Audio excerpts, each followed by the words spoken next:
The Grand Galactic Hall was brighter than any star. Its walls were made of crystal metal, glowing with soft blue light. Banners of powerful empires floated in the air. This was the place where rulers decided the fate of the galaxy. Kings sat on high thrones. Generals stood with pride. Queens wore crowns made from rare worlds.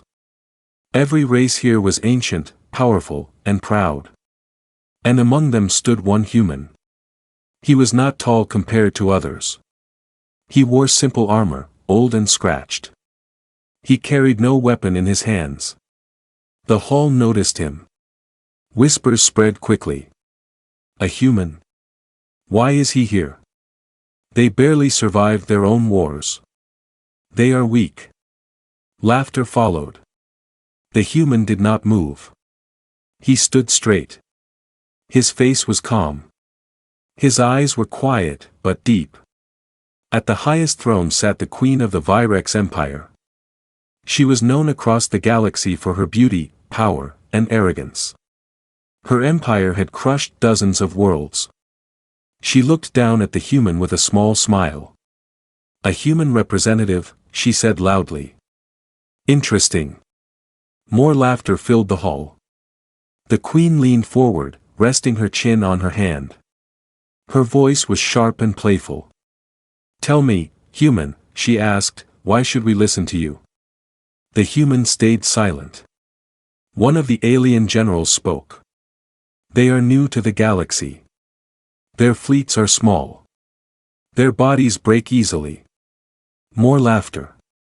Another voice said, humans talk about courage, but courage does not win wars. The human still did not react. The queen's smile grew wider. She stood up slowly, letting the room quiet down just a little. I have a question, she said. A simple one. The hall became silent, waiting. She looked directly at the human. How many battles have you fought? The question hung in the air. Then the laughter returned, louder than before. Some slapped their hands together. Some shook their heads. Some looked at the human with pity. The human lifted his head. He did not smile. He did not look angry. He looked tired. He took a slow breath. 28, he said. The sound was soft. But it hit the hall like thunder. The laughter stopped. One by one, faces changed. Smiles faded. Eyes widened. Breathing slowed. The queen froze. Her confident posture broke for a moment. 28, she repeated, confused. A general laughed nervously. That is impossible. Another said, he lies. The human looked around the hall. I do not, he said calmly. Silence grew heavier. The human continued, his voice steady.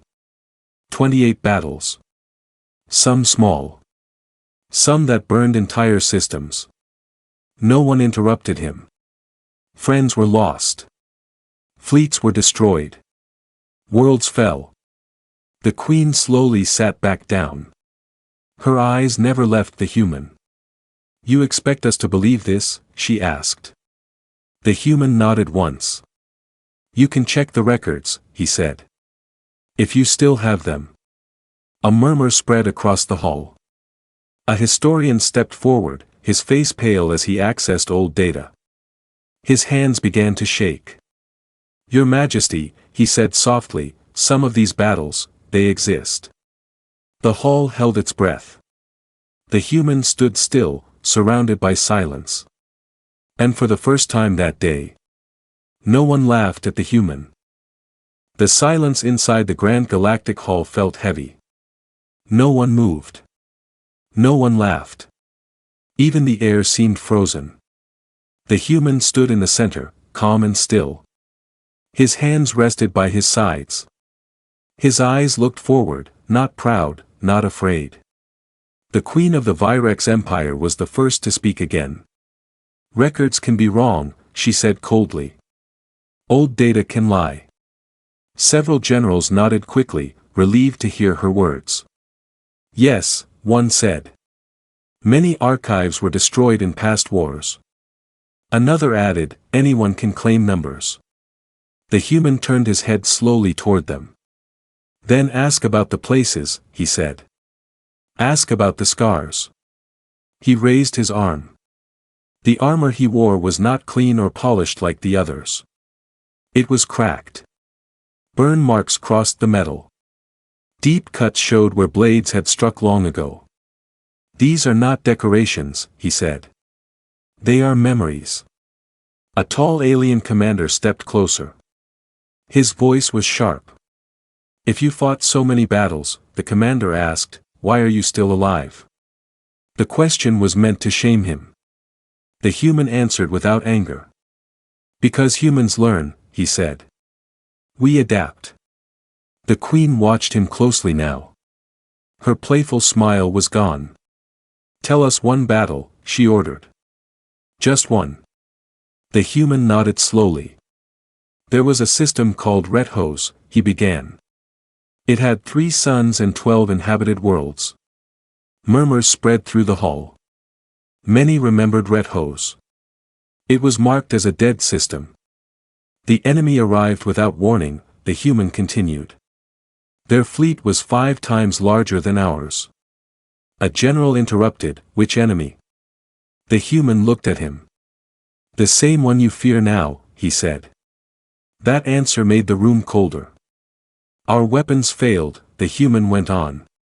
Our shields broke. We lost half our ships in the first hour.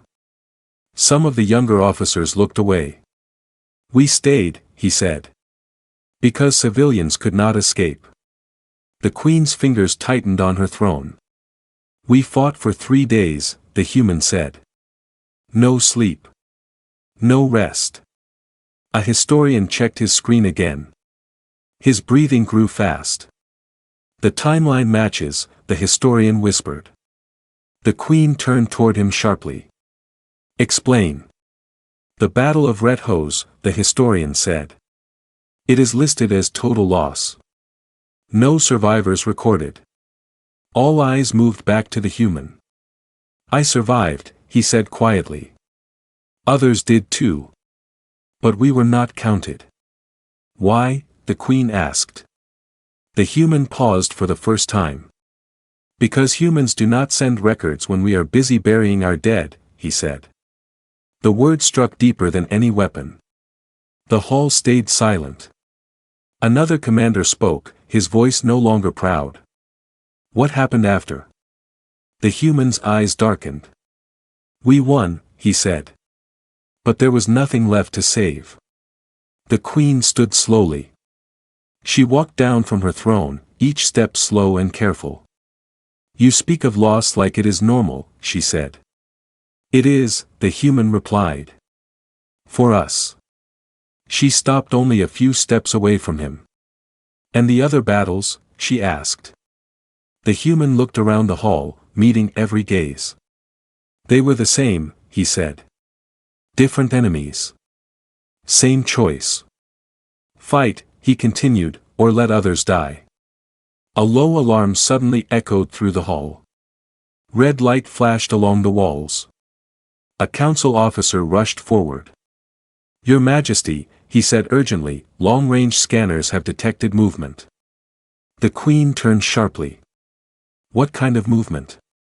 The officer swallowed. A fleet, he said. Large. Very large. The human did not look surprised. He only said one thing. They are early. The hall that once laughed now trembled in fear. The red lights continued to flash across the grand galactic hall. The warning sound echoed again and again, sharp and unforgiving. Council officers moved quickly. Screens lit up in the air, showing stars, lines, and numbers that changed every second. The fleet is massive, one officer said. Bigger than expected. A general shouted, how long until they arrive? The answer came quickly. Less than 1 cycle. Fear spread through the hall like fire. Many of the rulers began speaking at once. Some argued. Some blamed each other. Some demanded retreat plans. Only one figure remained calm. The human.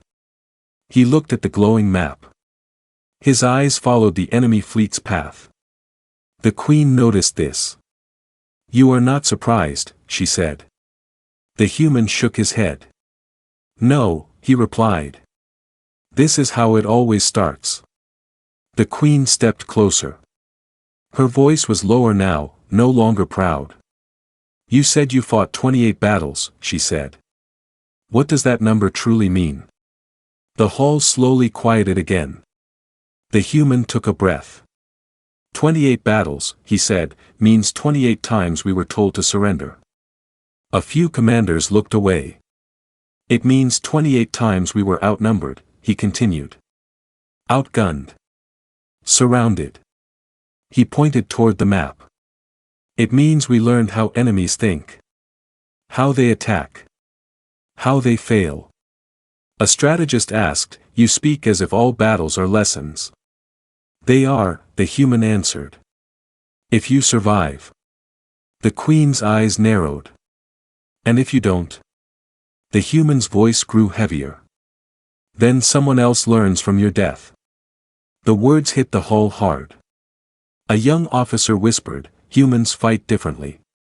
"Yes," said the human. "We fight knowing we may lose. But we fight anyway." One of the older generals scoffed weakly. "Bravery does not stop fleets." "No," the human agreed. "Planning does." He stepped closer to the projection and began pointing. "They will attack your outer defenses first," he said. "They always do." Several commanders looked surprised. "How do you know?" one asked. "Because they believe you are afraid," the human said. "And fear makes defenders weak." The Queen glanced at her advisors. "He is correct," a tactician admitted. "That is their pattern." The human continued. "They will break your lines here," he said, marking a point. "You will try to defend everything. That is your mistake." "What would you do?" the Queen asked quietly. The human looked at her. "I would let them through." Gasps filled the hall. "Let them through?" a commander shouted. "That is madness." "It is survival," the human replied. "You fight where it hurts them, not where they expect strength." The Queen studied his face. "You speak like a commander," she said. "I am one," the human answered simply. The historian stepped forward again, holding his data pad. "Your Majesty," he said, shaking, "human war records show something strange." "Speak," the Queen ordered. In 28 recorded conflicts, the historian said, humans were expected to lose every single one. The hall went quiet. "And yet," the historian continued, "they survived most of them." The Queen slowly turned toward the human. "Why are humans so hard to defeat?" she asked. The human looked around the hall, at all the powerful rulers who once laughed at him. "Because we do not fight for glory," he said. "We fight because we refuse to disappear." The enemy fleet grew closer on the screen. The Queen took a deep breath. "What do humans do?" she asked, "when the galaxy is about to fall?" The human met her gaze. "We stand," he said. "Even when no one else does." Outside the hall, the stars began to darken as the enemy arrived. The Grand Galactic Hall no longer felt powerful. The flashing red lights reflected fear on every face. The enemy fleet had crossed the final border. Large shadows appeared on the star map, moving like a storm. Every ruler in the hall understood what it meant. Their defenses would not hold for long. The Queen of the Virex Empire closed her eyes for a moment. When she opened them, her pride was gone. "All fleets," she commanded, "prepare for defense." An officer responded quickly. "Your Majesty, our combined forces are still weaker." The Queen turned toward the human. "What would humans do?" she asked. The hall went silent again. This time, not from shock, but from hope. The human did not answer immediately. He looked at the map one last time. First, he said, stop calling this a defense. Some commanders frowned. This is not about holding ground, he continued. It is about buying time. Time for what? The Queen asked. For humans, he said. Several heads snapped toward him. You have more forces? A general asked. The human nodded once. Yes, he said. But they are far. And they will only come if we choose to fight. The Queen stepped closer. What do you need? She asked. Trust, the human replied. The word felt heavy. The Queen hesitated. She had never trusted another species with her empire. But she remembered the laughter. She remembered the number. 28. You have command, she said at last. The hall gasped. A human, in command of the galaxy's defense. The human did not celebrate. He spoke quickly. Pull back the outer fleets, he ordered. Leave false signals. Make them think you are broken. A commander shouted, that will cost us ships.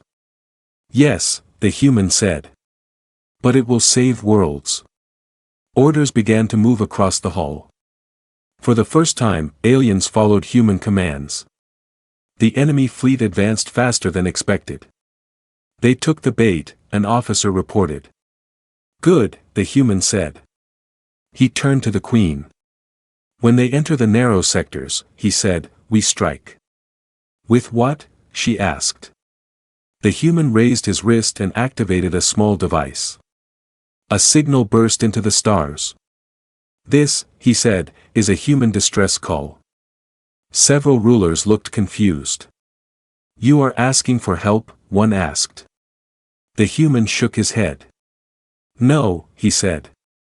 I am telling them we are already fighting. Minutes passed. Then something appeared on the edge of the star map. A small signal at first. Then another. And another. Human ships. Old ships. Scarred ships. Ships that should have been retired long ago. But they kept coming. An officer whispered, how many? The human watched the screen. Enough, he said. The Queen stared at the human fleet. They look damaged, she said. They are, the human replied. And they still fight. The enemy fleet noticed the humans and changed formation. They are charging us, an officer warned. The human nodded. As expected, he said. They hate what refuses to die. The first clash began. Human ships moved strangely. They did not fight in lines. They scattered, regrouped, and struck from unexpected angles. Enemy ships exploded. Alien commanders watched in disbelief. They are sacrificing ships, one said. The human's voice remained calm. No, he corrected. They are choosing where to fall. The Queen's hands trembled. She had never seen war like this. The human turned to her. Humans do not measure victory by ships saved, he said. We measure it by lives protected. The enemy fleet slowed. Then began to retreat. The hall erupted in quiet disbelief. They are pulling back, an officer said. The Queen stared at the human. Is it over? She asked. The human shook his head. No, he said. Now they will fear us. And fear, he knew, was only the beginning. The stars outside the Grand Galactic Hall burned with broken light. Debris drifted slowly where enemy ships once ruled the void. The battle was over. For now. Inside the hall, no one spoke. The rulers, once proud and loud, sat in silence. They watched the screens showing the enemy fleet retreating into deep space. The Queen of the Virex Empire stood alone near the center. She turned toward the human. The galaxy is alive because of you, she said. The human shook his head. No, he replied. Because of us. He gestured toward the human fleet still holding position. Many ships were damaged. Some barely moved. Others had gone dark forever. The Queen followed his gaze. How many did you lose? She asked quietly. The human did not answer right away. Enough, he said at last. Silence returned. The Queen stepped forward and did something no ruler in the hall expected. She lowered her head. The entire council gasped. I mocked you, she said. I laughed when I should have listened. Her voice was steady, but her pride was gone. I ask forgiveness, she said. Not as a queen, but as someone who was wrong. The human looked at her calmly. You are not the first, he said. That simple answer carried no anger. One of the generals stood. The enemy will return, he said. Stronger. Yes, the human replied. They always do. The Queen lifted her head. Then teach us, she said. Teach us how humans survive. The human looked around the hall. At first, he said, we survive by standing together. Several rulers nodded. And second, the Queen asked. We remember, the human said. Every mistake. Every loss. A historian asked softly, is that why humans keep fighting? Yes, the human answered.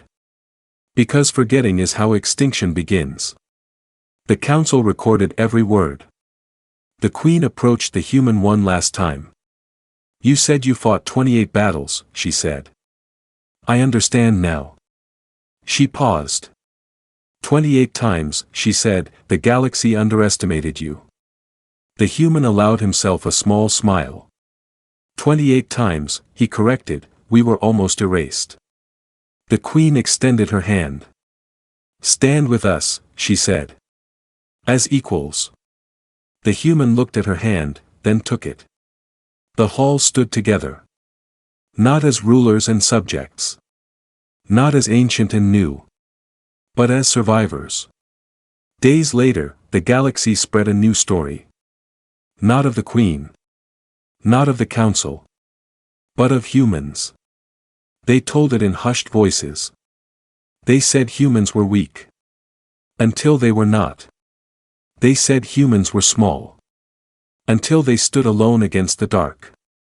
They said humans should have died. Until they refused. And the story always ended the same way. Never ask a human how many battles they fought. Ask how many they survived. Because the answer will change how you see the galaxy forever.